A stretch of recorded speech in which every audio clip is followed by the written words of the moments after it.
Modern code editors and IDEs come with useful built-in tools like syntax highlighting, which help you detect errors and write cleaner code. You can see as an example here, I've forgotten to add a curly bracket, so therefore the syntax highlighting is wrong in this document. And also, if I hover over this squiggly line here, it'll actually tell me there was a curly bracket expected and it's not there. And then I can fix it by adding in the curly bracket. This is really useful, but if you want to bump things up a notch, and you probably should, you can introduce what's known as code linters. These are tools that check your code against predefined rules to make sure the code is consistent and without errors.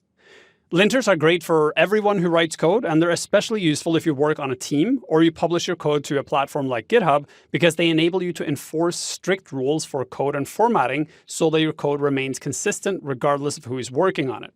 Now, there are linters for most coding languages, including CSS, and in CSS, my preferred linter is called stylelint. It's what you see here, and you install it using npm. Let me show you how I set up stylelint and the prettier code formatter together in VS Code so that my CSS is automatically linted, cleaned up, and formatted as I code. This requires a couple of steps and it has to be done in a specific order, so I want to walk you through this process. This all starts in your project. So in my project folder, I have two files here. I have the style sheet, and I also have a file called package.json. This is the npm initialize file that sets this up as an npm project. And this is necessary so that we can add dependencies to our project. The next thing I need to do is add stylelint into my current project. To do that, I can go to the stylelint website, go to getting started, and here is the code I need. So I'll copy out this line of code here and go into the terminal in VS Code and then make sure I'm in the correct folder, so 01, 02B. And here, I'll just paste in the code. So it says npm install, save dev, meaning this is development code, not production code. And then I'm installing stylelint, which is the application, and stylelint config standard, which is a standard configuration for stylelint. You can change that if you want to, but this is what I normally use. Hit return, and now npm goes onto the internet and pulls down these two packages and installs them inside my project folder. Once npm is finished installing, you'll notice I have a new folder called node modules that contains all the modules that were downloaded. I also have a file called package lock that just sets the version number for these different packages. And inside package.json, there are now some new references. They're down at the bottom here. Dev dependencies, stylelint, and stylelint config standard. That means everything is installed. The next thing I need to do is tell stylelint how to operate, and I do that using this file called stylentrc.json. So I'll copy that file name and create a new file in my folder with that name. You'll notice VS Code automatically detects, oh, this is a stylelint file, so it adds the stylelint icon for me. Then I need to set up the actual configuration. So I'll copy this piece here, extends stylelint config standard. That's what tells stylelint which standard to use. So that's the standard we downloaded just previously. And now that all of this is installed, I'll go to the extensions in VS Code and search for stylelint. This extension will detect that I have a stylelint install and automatically apply it to any CSS file I open. And you noticed all of a sudden there was a change up here in the toolbar. The style suddenly got a red text on it, and there's a 9+ next to it. If we go back and look at this file, you'll now notice there's a ton of errors that weren't there before, because now stylelint is observing the code and saying, hey, you're not following the rules here. So stylelint is now linting my code, detecting errors and telling me what to do. So here it'll tell me there's a trailing semicolon missing, so I need to add that for the error to go away. And as I scroll down, you'll notice this error repeats a lot because this style sheet is really messy. There's also some other things here. There's some indentation problems missing. There's some shorthands that need to be there. So this is just telling me there's a lot of problems with your code and you need to fix it, which is great if you are writing CSS. It's not so great if you are working with existing CSS like here. You see the red line on the right-hand side here is telling me where there are errors in the code. And there are basically errors in the entire style sheet. So I have some work to do.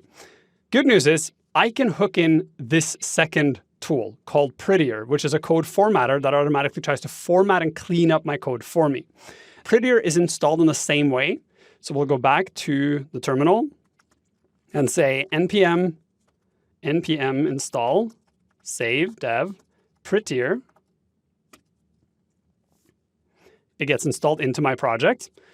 Then I need to install this package here, stylelint config prettier, because the prettier standard configuration conflicts with some of the stylelint configurations. And this particular configuration will override any stylelint configurations that conflict with prettier, and therefore everything will work properly. So down here I have the code I need, npm install save dev stylelint config prettier. I'll copy that and paste it into my terminal.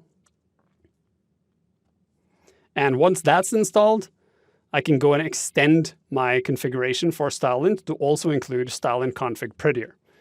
I do that by going into stylelint RC, and where it says extends right now, I need to turn this into an array. So I'll put square brackets and then a comma here and paste it in. So now what will happen is stylelint will try to use stylelint config standard, except in the cases where stylelint config prettier overrides it. Okay, save that, and the error messages will still be the same, but now prettier can do its job. To get prettier to work, I have to go back to extensions and install prettier as well. So I'll search for prettier code formatter, and install it. Once prettier is installed, I need to set a configuration change for VS Code itself. So I'll go to Preferences and Settings. Here I'll go to Workspace, and then search for Formatter. Here you'll find the option Editor Default Formatter, and you want to use the dropdown to find Prettier Code Formatter here. And then you can choose how you want to apply formatting. And I like to set this to Format on Save so that every time I save something, the formatter kicks in and cleans up my code. All right, now that I've done all that, I can go back to style.css. And if everything works correctly now and I save the file, you should see things being cleaned up. Did you see that? Notice the red line on the side here suddenly got reduced to only a couple of red dots. That's because there are some actual errors in the CSS, but everything else got cleaned up. All these semicolons at the end got cleaned up. The code is formatted much differently. Indentation is cleaned up. Basically, all the formatting of the style sheet has been cleaned up, and most of the errors have been automatically fixed thanks to stylelint and prettier working in combination. And that's what I'm saying. If you're working with CSS, having these two tools set up in your project will save you a ton of time and help you write better code.